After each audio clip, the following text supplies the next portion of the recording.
आध्यात्मिक और पौराणिक विषय भिडियो देखा आपण मैंने आध्यात्मिक शक्ति चैनल को लाइक और सब्सक्राइब करंतु। दर्शक बंधु, भगवान का नाम उच्चारण बा स्मरण करने कौन सी नियम बा निषिद्ध स्थान रही?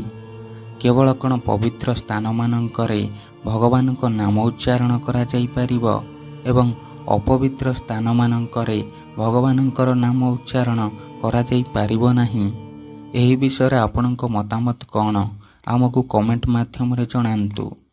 एमिति कौन निषिद्ध स्थान मान अछि जेउठिकी भगवान को नाम उच्चारण करा जाई परिबो नाही? जदि आपण हाँ भाबुछंती ताहले आपण माने संपूर्ण भूल भाबुछंती। भगवान को नाम उच्चारण करिबा पई कौनसी स्थान काल पात्रर आवश्यकता नाही। आपण जेकोसी समय रे भगवान को नाम को उच्चारण करि पारंती। दिने भगवान श्रीकृष्ण को अर्जुन पचारि थिले, हे केशव, एमिति कौनसी स्थान अछि जेउठी आपणक नाम उच्चारण करा जाई परिबो नाही?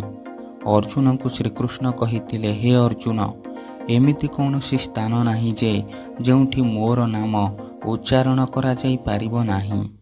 एमिति कि मनीष मल और मूत्र त्याग कला बेले मध्य मोर नाम उच्चारण करि परिबो। मशाणी, मंदिर, नदी एवं गृह सबुठारे मोर नाम उच्चारण करि परिबो। एमिति कि पति पत्नी मध्य काम क्रीड़ा बा शारीरिक संपर्क स्थापन कला बेले मध्य मोर नाम को उच्चारण करि परिबो।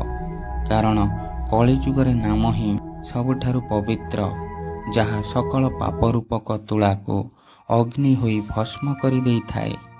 हे अर्जुन, नाम केबे हेले अपवित्र हुए नाही।